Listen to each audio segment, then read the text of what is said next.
नमस्कार, आप देख रहे हैं सोशल न्यूज़। और आज जिस मुद्दे पर हम लोग बात करने वाले हैं वो मुद्दा अपने आप में बेहद ख़ास है, क्योंकि जब आज से 1 साल पहले अमेठी की वो सीट जहां से राहुल गांधी को हराकर स्मृति ईरानी ने एक बड़ा मतलब एक राजनीति में एक बड़ा दाव मारा था, क्योंकि उससे पहले वो वहां से चुनाव हार चुकी थी, दिल्ली से भी चुनाव हारी थी।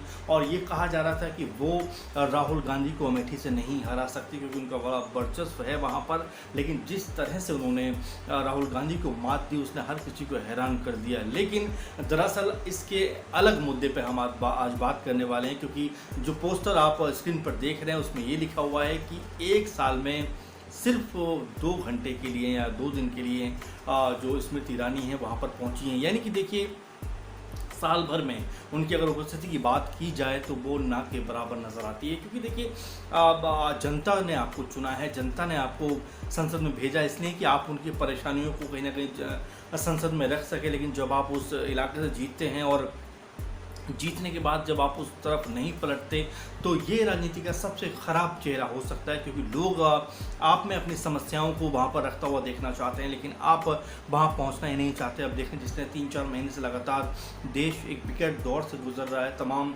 दिक्कतें देश के सामने हैं, लेकिन फिर भी स्मृति ईरानी का वहाँ पर ना जाना, ना पहुँचना, और ऐसा भी नज़र नहीं आ रहा है कि बहुत बड़ी उनकी तरफ से कोई मदद की गई हो। अलबत्ता ये देखने को मिल रहा है कि राहुल गांधी ने कई तरह से अपने जो उनका लोकसभा क्षेत्र रहा है अमेठी, वहाँ पर कई तरह से चीज़ों को भेजा है।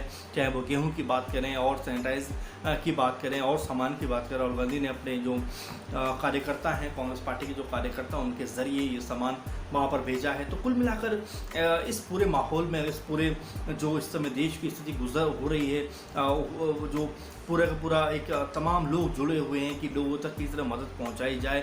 ऐसे में अगर जो सांसद हैं, जनता के चुने हुए जो लोग हैं, अगर वो इस तरह का रुख अपनाएंगे तो ये विकट स्थिति मेरे ख्याल में वहाँ के क्षेत्र के लोगों के लिए होगी। तो क्या ऐसे में स्मृति ईरानी जो ये बात उनके ऊपर लगातार हो रही है, हालांकि वो कह रही हैं, जवाब भी दे रही हैं कि मैं 8 महीना में इतनी बार गई हूँ, लेकिन क्या इतना बार जाना काफ़ी है? क्योंकि जनता ने आपको चुना है, जनता ने इसलिए चुना है कि आप उनके बीच रहकर काम करिए। लेकिन जैसे ही आप जीतते हैं तो आप वहाँ से अपना बोरिया बिस्तर बांधते हैं और सीधा रुख करते हैं दिल्ली का। तो कुल मिलाकर बड़ा सवाल अपने आप में है। बड़ी बात इसमें निकल कर आ रही है कि क्या स्मृति ईरानी को नहीं चाहिए कि अमेठी की जनता के बीच रहें? क्योंकि देखिए, इलेक्शन हर 5 साल में आना है। अगर इस बार जनता ने आपको जिताया है तो अगली बार आपको हरा भी सकती है। तो कुल मिलाकर एक बड़ी बात है, क्योंकि अगले साल के 2021 के बाद की बात करें तो 22 में इलेक्शन भी होने वाले हैं यूपी में विधानसभा के। तो ऐसे में एक बड़ा जो ये बीजेपी की तरफ से देखने को मिल रहा है, खासकर स्मृति ईरानी की तरफ से देखने को मिल रहा है कि जनता से कनेक्शन उनका टूटता हुआ नजर आ रहा है। तो कुल मिलाकर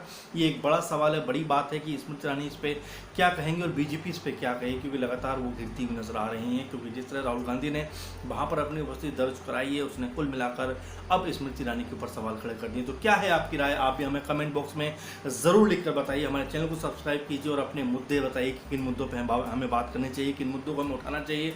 हमें कमेंट बॉक्स में लिखकर ज़रूर बताएं और हमारे प्रोग्राम को इस तरह देखते रहें, और हम इस तरह के मुद्दे आपके सामने लेकर आते रहेंगे। आपसे चाहते हैं हम इजाज़त। नमस्कार।